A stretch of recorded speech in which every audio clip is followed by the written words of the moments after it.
Thailand ట్రిప్లో మా last day ఇవాళ. ఫుకెట్ నుండి హైదరాబాద్కి ఫ్లైట్ ఉంది. ఈవినింగ్ 5:30కి ఈలోపు మొత్తం ప్యాక్ చేసుకొని రూమ్ కూడా చెక్అవుట్ చేసేసి బయలుదేరుతున్నాము. క్యాబ్ మాట్లాడుకున్నాం. మొత్తం ఎయిర్పోర్ట్ డ్రాప్ అండ్ మధ్యలో ఒక 2-3 ప్లేసెస్ ఉన్నాయి చూడాల్సినవి. ఎండలో బయట తిరగాలి అనుకుంటే క్యాబ్స్ బుక్ చేసుకోవాలనుకుంటే చాలా ఎక్కువ ఉంది. అందుకే ఒకటేసారి ఒక లాంగ్ వెహికల్ మాట్లాడుకున్నాము. ఫుకెట్లో చూడాల్సిన 2-3 ఇంపార్టెంట్ ప్లేసెస్ ఉన్నాయి. ఒకటి ఇది గ్రాండ్ ప్యాలెస్ లానే ఉంది and next one old Phuket town. So first temple దగ్గరకు వచ్చాము. టెంపుల్ ఫ్రీగానే ఎంట్రీ అవ్వచ్చు. చాలా బాగుంది. గోల్డ్ తోటి ఆ బుద్ధాస్ చేశారు. బ్యాంకాక్లో గ్రాండ్ ప్యాలెస్ మిస్ అయ్యాను. అందుకే ఫుకెట్లో ఇది కంపల్సరీ విజిట్ చేయాలి అని విజిట్ చేశాను.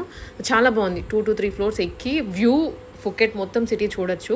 అండ్ ఆల్సో ఇదేదో డిఫరెంట్గా అందరూ మనీ వేస్తున్నారనమాట బాక్స్ లోపల. ఎవరం కూడా టచ్ చేయలేము, త్రూ బాక్స్ మాత్రమే వేయగలం.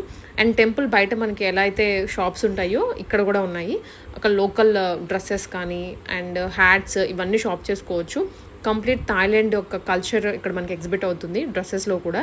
మొత్తం ఒక రౌండ్ వేసాము. బట్ మధ్యాహ్నం 1 o'clock అయ్యేసరికి ఎక్కువసేపు బయట ఉండలేకపోయాము. మొత్తం ఒకసారి చూసి వెంటనే వెళ్ళిపోయి వెహికల్ ఎక్కేసాము.